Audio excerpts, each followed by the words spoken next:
privilege to be with you all today. And I'm really, really glad that I'm speaking while you're eating because I know that you're in a good mood. So that makes me feel good. I just ate, so I'm feeling extra good. But I am just so honored and privileged to be with you. I can't say enough. I can't say enough who invited me and who have allowed me to be a part of this evening with you because it is incredibly special. And, you know, I know that we have like Nicole said when she was introducing me, I have a literal crown that sometimes needs some aligning because it does have a front and a back, believe it or not. But, you know, I'm really glad to be able to share my testimony with you this evening and to be with you. And the reason I say that is because I shouldn't be with you this evening. And I shouldn't have grown up, I shouldn't have graduated from high school or college, I shouldn't have done any of those things. When I was born addicted, cocaine positive, and I was not expected to live beyond 2 weeks. And the doctors told me that when I was born, and told my parents when I was born, that it would be a miracle if I made it to my first birthday.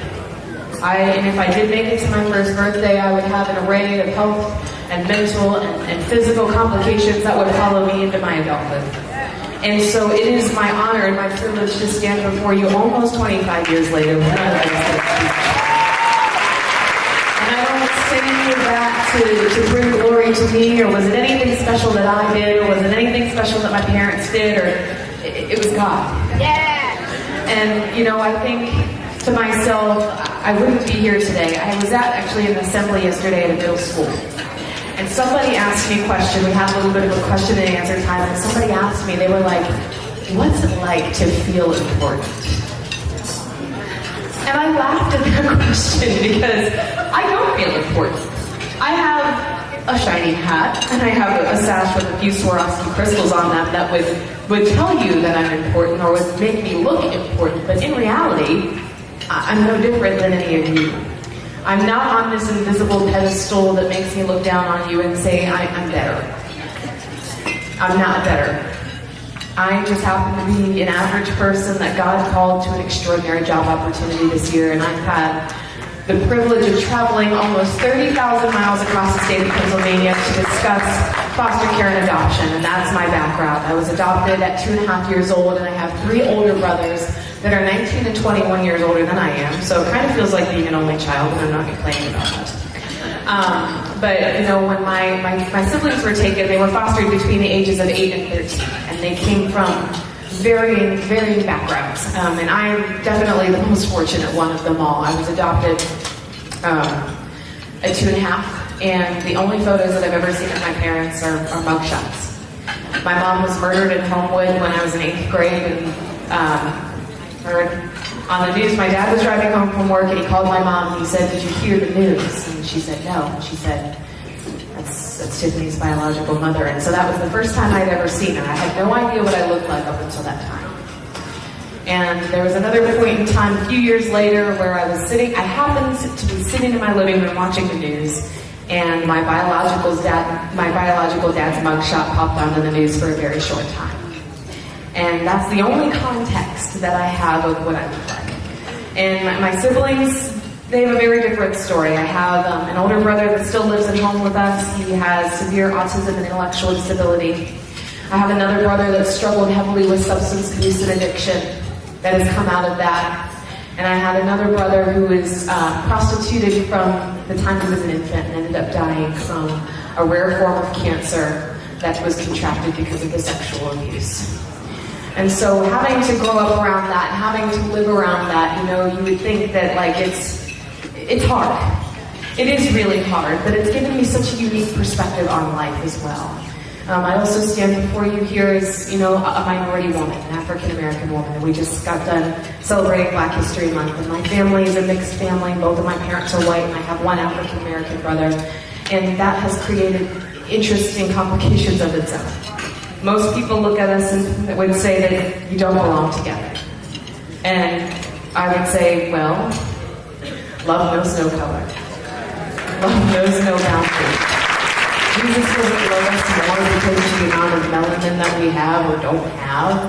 And I can tell you that. While I was at Miss America, I got a call from People magazine that they wanted to interview me about my story, which is super cool. So I'm in People magazine. That's awesome. Praise the Lord. I got to share that with them. But that was the one thing I said to the lady that somebody shared the article on Facebook and it said, love knows no color, no boundary. And I was like, well, I'm not clever enough to come up with words like that. That was the Lord, but I think it's so true. It's so true. He loves each and every one of us, and we have been put on this earth for a purpose. We have been called to something so extraordinary and so special, and each one of us has a different gift that He desires to manifest through us. And I have loved experiencing that this year. You know, I went to, most people would ask me, it's a really funny story actually how I became Miss Pennsylvania. I wasn't supposed to be. I was not supposed to compete. So this year, you start at the local level, and that's kind of how I got into this organization. And so I had competed in the local competition in the Laurel Highlands area, and I had placed first runner-up. And so if you do not have a title, you don't have a local title, you don't go to Miss Pennsylvania to compete. So I had gotten first runner-up, I didn't earn a title, so I just said, well, I'll try again next year, no big deal. And so I got a call last year in April at some time. It was actually the week before Easter. I got a call from somebody, and they said, hey, so we had somebody drop out of, this local competition. They had a local title that they forfeited. And since you were the first runner-up, we would like to offer you that position. And I was like, well, sure, why not? Now, mind you, this is 6 weeks out from Miss Pennsylvania, and most girls have been preparing 9 months here for this opportunity. So I had 6 weeks to get everything together. I had to go shop for an evening gown. I had to find cocktail dresses. I had to find interview attire. I had to find a talent costume. I had to throw together a dance routine really, really quickly. And all of those things would make you say, well, she has really no chance. With 6 weeks of barely any preparation, she has no chance of this. And so I went into Miss Pennsylvania week, and I was like, well, all right, Lord. You brought me to this for whatever clever reason you have. I know that you don't do anything without a purpose, so you have me here for a reason, and let's find out what it is. And so the week that I moved in from Miss Pennsylvania, my mom actually fell deathly ill.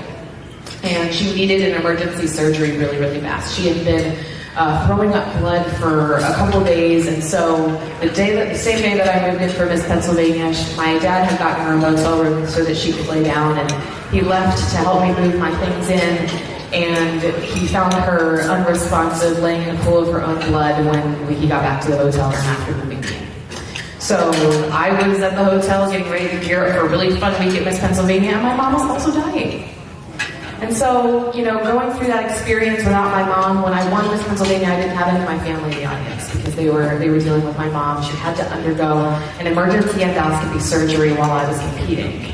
So I didn't have any of my family with me that week, but, I'm grateful. God has a reason for why He does everything, and so He saved my mom's life, and He put His crown on my head, which is super cool. So I'm forever grateful for that, but I think that's a testament to the things that He can do. The miracles that He can work. There were so many things about this experience that I was told you I was not a likely candidate to win. Not at all. But God had a different story. He had a different agenda. He had a different plan. And sometimes it's not about telling Him what we want.